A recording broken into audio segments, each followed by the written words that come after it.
अस्सलाम वालेकुम dear students. आज आप अटेंड कर रहे हैं लेक्चर फिजिक्स क्लास 10th का और चैप्टर 14 में से आज आपका टॉपिक है किलोवाट आवर।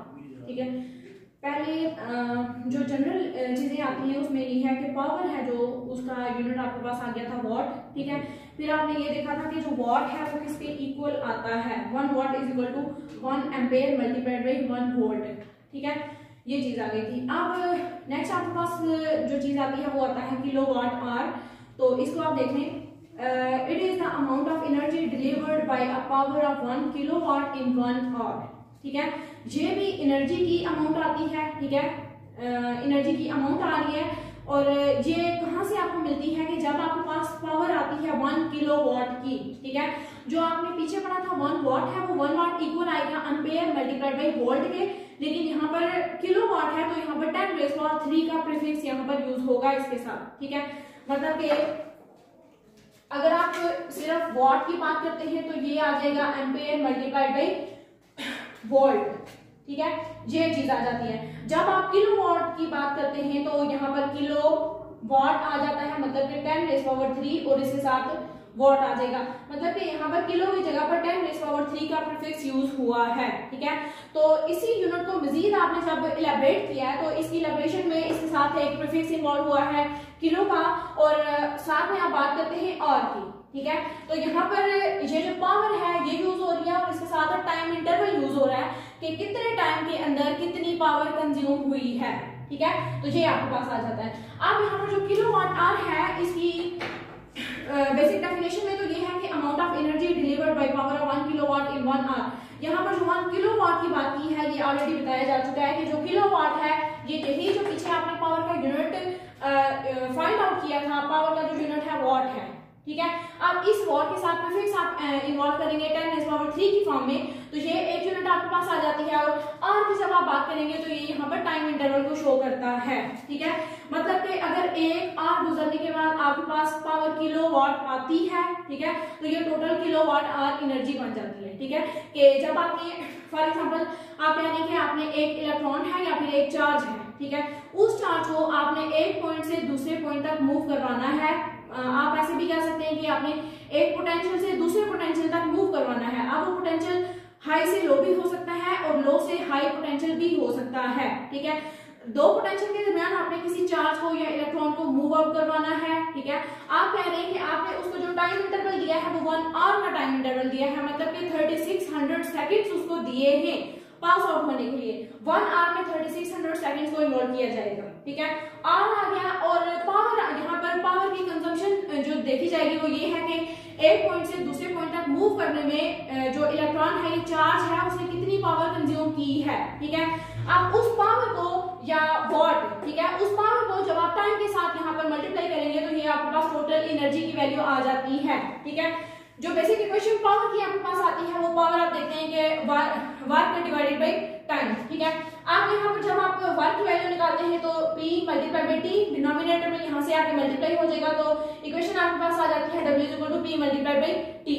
ठीक है, अब जो वर्क है ये आप कह रहे हैं कि एनर्जी की फॉर्म में अपेयर होता है। ठीक है, यहाँ पर डेफिनेशन में भी आपको प्रॉपर्ली गिवन है कि it is the amount of energy delivered. ठीक है, कि अमाउंट ऑफ एनर्जी कहाँ से आएगी, ये जो आप वर्क की बात कर रहे हैं यही वर्क एनर्जी की फॉर्म में अपेयर होगा, मतलब कि आप इस W को E के साथ रिप्लेस कर सकते हैं। ठीक है, कि किसी भी इलेक्ट्रॉन की या चार्ज की जो इंटरनल एनर्जी है जब वो काम करेगा तो वो एनर्जी प्रोड्यूस करता है। ठीक है, एनर्जी की फॉर्म में अपेयर होता है उसका वर्क। ठीक है, वर्क एनर्जी की फॉर्म में अपेयर होता है या एनर्जी वर्क की फॉर्म में। ठीक है, ये दोनों रिप्लेसेबल हैं कि जो वर्क आपके पास आता है इसे आप एनर्जी की फॉर्म में लिख सकते हैं। ठीक है, रिप्लेसेबल है ये दोनों। अब जो जनरल इक्वेशन आपके पास बनी है that is W equal to P multiplied by T, तो आपने यहाँ पर कहा है कि ये जो इस साइड पर आप ले रहे हैं एनर्जी की अमाउंट ले रहे हैं। ठीक है, एनर्जी की अमाउंट ये आ गई है। एनर्जी की अमाउंट ये कब आएगी, जब आपके पास पावर आती है किलोवाट की। ठीक है, मल्टीप्लाई बाय जो टाइम आपके पास आ जाएगा 1 आवर का। ठीक है, कि जो पावर है वो वर्क की फॉर्म में अपेयर होगा। ठीक है, यहाँ पर जो पावर है उसका फॉर्मूला आप देंगे P equal to W by T। ठीक है, तो यहाँ पर जो वर्क है इसको आप सेपरेट आउट कर लें तो ये बन जाता है P मल्टीप्लाइड बाई T की फॉर्म में। अब जो वर्क है वो अपेयर होगा in the form of energy, तो आप यहाँ पर बात बेसिकली एनर्जी की कर रहे हैं कि it is the amount of energy delivered, तो वर्क अपेयर होगा in the form of energy, और पावर है जो पावर आपके पास आती है वॉट की बजाय किलोवाट की फॉर्म में, ठीक है। किलोवाट की बात यहाँ पर पहले बताई जा चुकी है कि यहाँ पर एक प्रीफिक्स इन्वॉल्व होगा 10⁻³ की फॉर्म में, ठीक है। ये किलोवाट आ जाएगा और जो टाइम है, टाइम आपके पास आता है 1 आवर, ठीक है। तो जो बेसिक इक्वेशन आपके पास अब बन जाती है वो आ जाएगी कि जो एनर्जी है वो इक्वल आ जाएगी किलोवाट आवर के, ठीक है। अब अगर आप कहते हैं कि एक साइड पर तो चले किलोवाट आवर है, इसकी वैल्यू आप निकाल लेंगे, ठीक है। दूसरी साइड पर एनर्जी है तो एनर्जी की यूनिट्स क्या आती हैं और कितनी वैल्यू के साथ एनर्जी आपके पास से आएगी, ठीक है। तो इसका मैथमेटिकल प्रूफ के लिए आप यहाँ पर देखेंगे कि जो एनर्जी है वो किलोवाट आवर कितने किलोवाट आवर के इक्वल है, या फिर 1 किलोवाट आवर कितनी एनर्जी की वैल्यू के इक्वल है, ठीक है। तो यहाँ पर आप जनरली लिख लेंगे कि 1 किलोवाट आवर आपके पास आ गया है। यहाँ पर जो 1 है वो एज इट इज आ जाएगा, 1 एज इट इज है, जो किलो है प्रीफिक्स आपने यूज किया है 10⁻³ की फॉर्म में, और जो वाट है वो वाट भी एज इट इज आ जाता है, ठीक है। वाट यहाँ पर पावर का यूनिट है। उसके बाद आर है, तो आर यहाँ पर पहले भी बताया जा चुका है कि 1 hour is equal to 3600 seconds, ठीक है। आपने मिनी यूनिट को यूज करना है, मतलब आर के बाद मिनट्स, मिनट्स के बाद सेकंड्स को आपने यूज करना है, ठीक है। तो ये 3600 सेकेंड्स आ जाते हैं 1 आवर में, ठीक है।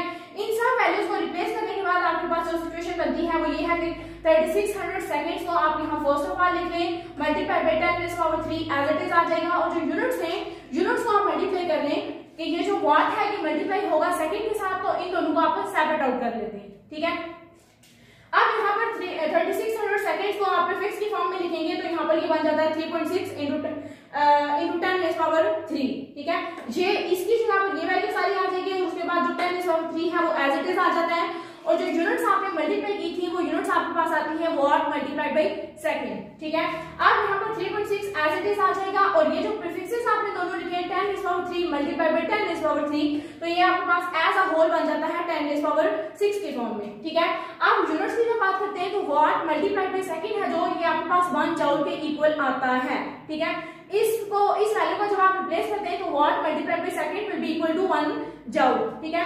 अब ये जो वैल्यू आ गई है एज इट इज, इसको लिखेंगे 3.6 into 10⁻6 जूल्स आ गए हैं, ठीक है, इतने जूल्स।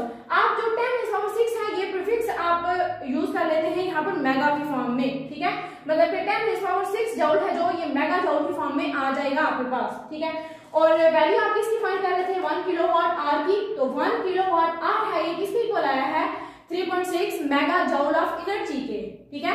जो आपने स्टार्ट में बात की थी कि 1 किलोवाट आवर क्या आता है आपके पास एनर्जी की वैल्यू आती है, ठीक है। ये वो एनर्जी है जो डिलीवर हुई है, ठीक है।